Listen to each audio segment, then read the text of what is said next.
Halo, ketemu kembali dengan Bung Ropan. Apa kabar buat Anda semua?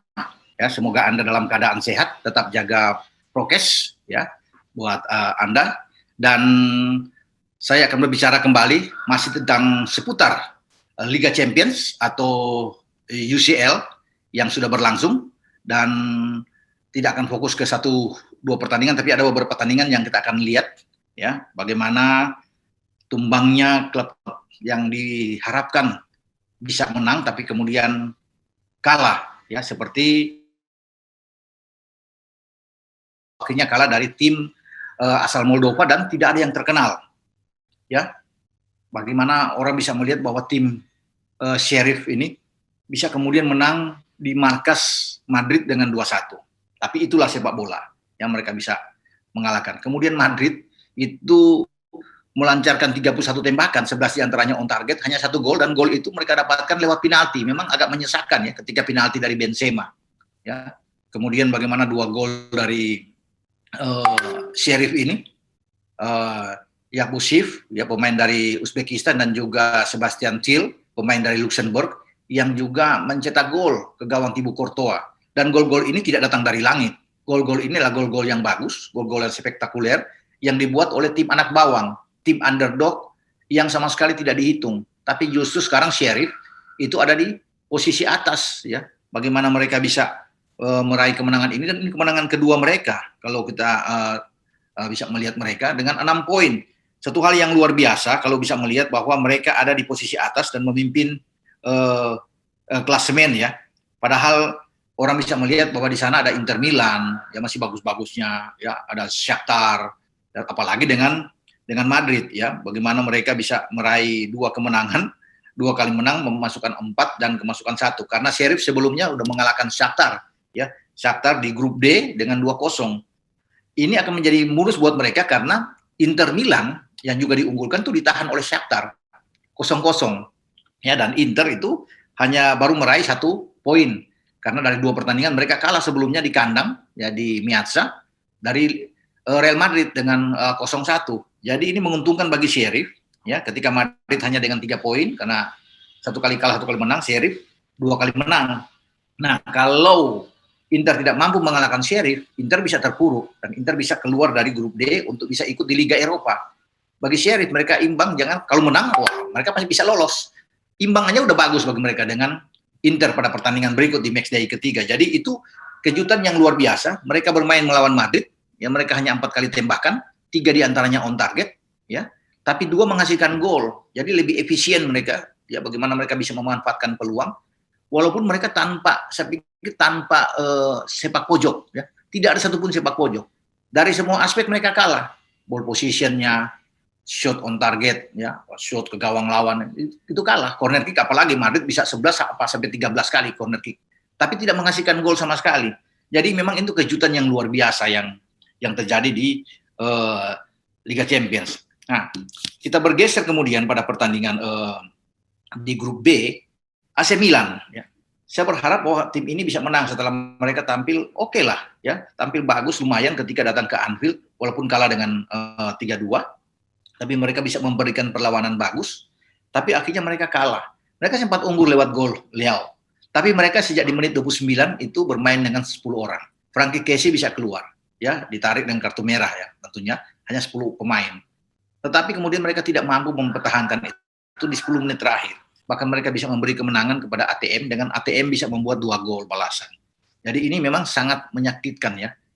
ATM punya Luis Suarez dan Griezmann yang membuat 2 pemain ini bisa membuat gol dan akhirnya bisa membawa pulang 3 poin. Padahal sebelumnya ATM itu ditahan 0-0 oleh FC Porto saat bermain di Wanda Metropolitano, di markasnya ATM. Jadi persaingan di grup B ini hanya akan saya lihat ini akan berlangsung antara Liverpool dan ATM, karena kedua tim itu akan bertanding nantinya di matchday ketiga berikutnya, di mana Liverpool mungkin harus ke ATM, harus bertandang ke ATM, dan kalau Liverpool tidak kalah, Liverpool bisa memastikan lolos. ATM harus menang untuk bisa bersaing karena poin mereka 4. Kalau mereka bisa menang melawan Liverpool, mereka akan mendapatkan poin 7, 1 poin di atas Liverpool, dan ini harus dicapai oleh pasukan Diego Simeone, karena ini mumpung mereka bermain di kandang untuk bisa menjamu Liverpool. Bagi Liverpool sendiri, kalau Liverpool menang 9 poin akan aman, tapi saya pikir imbang aja udah cukup sebelum mereka menunggu datang ke Anfield bagi ATM, ya. Jadi yang menyulitkan mereka, ATM pernah mengalahkan mereka, menyingkirkan mereka di 2019-2020 saat Liverpool sebagai juara bertahan, ya. Dan akhirnya Liverpool tersingkir. Jadi kalau saya bisa melihat di sini pertandingan-pertandingan lainnya juga dari grup A. Di grup A ini ada PSG, ada Brugge, ada Manchester City, ada Leipzig, ya. PSG meraih kemenangan pertama setelah ditahan imbang oleh FC Brugge dengan 1-1. Dan yang mereka mengalahkan City. City sebelumnya menang 6-3 melawan Leipzig. Ya, jadi ini pertarungan juga sangat seru di antara PSG, Brugge dan Manchester City. Karena Brugge di luar dugaan juga mampu mengalahkan tuan rumah Leipzig dengan 2-1 di kandang Leipzig. Jadi yang membuat bahwa Brugge di luar dugaan, tim yang tadinya dianggap sebelah mata, akhirnya mereka bisa bersaing di grup A di UCL di antara PSG dan Manchester City. Mereka poin sama dengan PSG, 4-4 karena PSG bisa ditahan imbang. Mestinya PSG kalah melawan Brugge di match day pertama. Brugge banyak mendapat peluang, tapi sayang mereka tidak mendapatkan hasil yang diinginkan untuk bisa meraih 3 poin.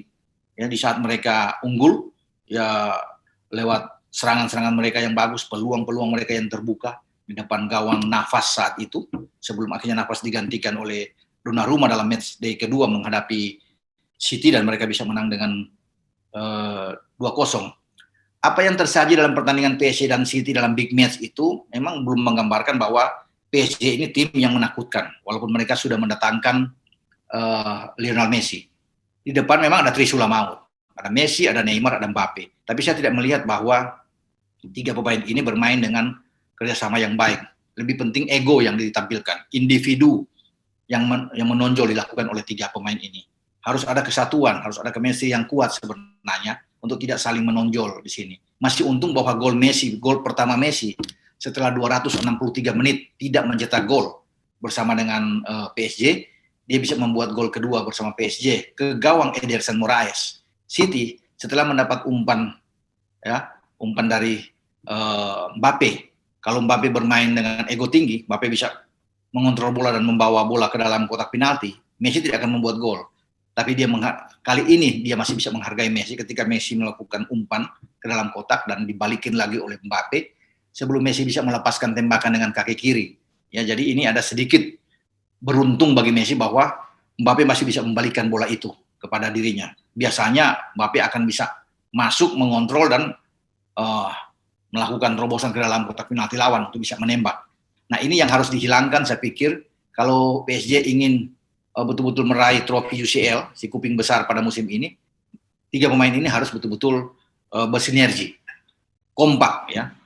Karena setelah 3 pemain ini bermain dengan ego tinggi, justru lini kedua mereka yang banyak menghasilkan gol.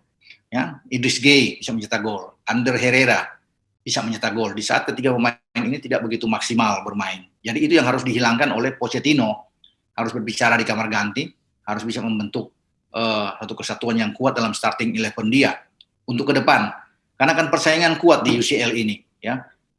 Kalau bermain seperti ini, saya tidak yakin bahwa PSG itu bisa sampai ke final bahkan menjadi juara. Karena kalau bisa melihat tim-tim lain sangat kuat, apalagi ada Bayern Munchen. Menakutkan sekali kalau bisa melihat klub Jerman ini meraih 2 kemenangan yang sensasional. Ya, bagaimana Munchen saat ini bisa memimpin di grup E, 2 kali main 6 poin. Mereka sebelumnya mengalahkan Barcelona dengan 3-0, tapi kemarin mereka itu menghantam Dinamo Kiev dengan 5-0. Artinya tim asuhan Julian Nagelsmann ini belum pernah kalah, tetapi juga belum pernah kemasukan. Luar biasa, memasukkan 8, kemasukan 0. Jadi clean sheet gawang Manuel Neuer, clean sheet, dan mereka diunggulkan untuk bisa menjadi juara. Saya pikir setelah mereka bisa mengalahkan Barcelona dan Dinamo Kiev, mereka akan aman-aman aja. Memang di sana masih ada Benfica, tapi Benfica dengan 1 kali imbang dan 1 kali menang, ini bisa diatasi oleh Munchen. Benfica membuat kejutan. Mereka mengalahkan Barcelona 3-0, nggak main-main, 3-0 ya.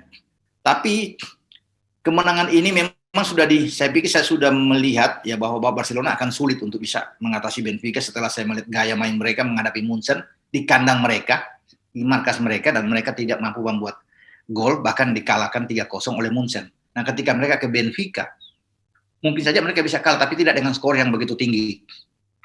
Ya, mestinya mereka bisa kalah 1-0, misalnya 2-1, atau draw lah. Ya, tapi dengan 3-0 banyak yang tidak menerima kekalahan dari pasukan Ronald Koeman ini, karena lawannya Benfica. Tidak ada alasan apapun, mau materi pemain apapun, Barcelona masih di atas Benfica. Tapi kekalahan 3-0 ini kan sulit untuk diterima oleh tim sekuat sebesar Barcelona. Dengan 2 kekalahan ini bayang-bayang untuk mereka tersisih, tidak lolos ke babak fase gugur, yang di babak 16 besar, ini depan mata. Karena mereka tidak pernah mengalami itu 2 kali start di grup itu, kemudian 2 kali kalah. Beruntun. Kali ini mereka kalah 2 kali beruntun. Nah, Benfica ada di atas dengan 4 poin. 2 poin tertinggal dari Bayern Munchen, kalau bisa melihat di sini ya. Kemudian ada Dinamo Kiev yang ada di peringkat ketiga. Kalau Barcelona pun bisa memenangkan beberapa pertandingan, tapi Benfica juga ikut bisa maksimal bermain, bisa mendapatkan poin penuh, paling tidak Barcelona ada di peringkat ketiga. Nah, kalau mereka di peringkat ketiga, mereka akan bermain di Liga Eropa, akan turun ke kasta Liga Eropa. Dan ini kan betul-betul sulit dipikirkan bahwa akhirnya Barcelona bisa ada di Liga Eropa. Ini yang mereka tidak pernah dapatkan selama ini, bahwa mereka akan turun main di Liga Eropa. Karena kita tahu bersama dalam 2 dekade terakhir, Barcelona ini terus ada di level atas, ya, bersama dengan Madrid, yang tidak pernah gagal bermain di fase grup, selalu akan lolos ke babak fase grup. Tapi kalau bermain di Liga Eropa, inilah yang membuat kejutan besar bahwa tim sekuat Barcelona dengan apapun alasannya sekarang ada di Liga Eropa. Tapi mumpung masih 2 pertandingan, mereka masih bisa berharap yang terbaik lagi untuk bisa membalas kekalahan dari Benfica. Namun untuk bisa mengalahkan Bayern Munchen akan sangat berat, karena mereka harus ke Allianz Arena. Nah, ini yang sangat menakutkan. Kalau mereka kalah lagi, berarti mereka sudah 3 kali kalah. Dan berbahaya sekali kalau Benfica tetap terus bisa bertahan atau bisa menahan paling tidak Munchen aja sekali. Ini akan membuat poin mereka akan lebih bagus dari Barcelona. Jadi inilah, di grup E ini ancaman besar bahwa tim besar seperti Barcelona bisa tersisih dengan 2 kekalahan, dan sekarang mereka ada di juru kunci setelah Munchen, Benfica, dan Dinamo Kiev. Walaupun ini terlalu pagi, saya bisa mengatakan bahwa Benfica ini sudah pasti ingin menemani Bayern Munchen untuk bisa lolos, meninggalkan Barca. Kalau Munchen, saya yakin mereka akan lolos ya, dengan start yang begitu gemilang. Mereka sulit tertahankan di grup ini dan bisa menjadi juara grup. Kemudian Manchester United meraih kemenangan ya di grup F itu, meraih kemenangan mereka yang pertama ya, setelah mereka dikalahkan di luar dugaan oleh Young Boys Swiss. Kemudian sekarang mereka bisa mengalahkan Villarreal, tim yang mengalahkan mereka di final Liga Eropa ya, dengan adu penalti, dan akhirnya mereka bisa mendapatkan 3 poin pertama mereka di Old Trafford ya, di Old Trafford, dengan bagaimana susah payah Ronaldo akhirnya bisa menentukan kemenangan itu di injury time di akhir-akhir pertandingan ya, sebelum wasit meniup peluit panjang, mereka bisa memenangkan. Kalau sampai imbang, ini berbahaya. Dan saya melihat kemarin MU bermain tidak begitu bagus juga. Villarreal justru bermain lebih efektif, lebih agresif bermain. Seharusnya Villarreal bisa memenangkan pertandingan bahkan, atau membawa pulang 1 poin sebelum akhirnya MU bisa meraih kemenangan 3 poin, karena memang MU harus bisa menang di Old Trafford. Kalau mereka kalah, ya ini berbahaya, atau sempat imbang, ini juga berbahaya buat mereka, sangat sulit untuk bisa bersaing.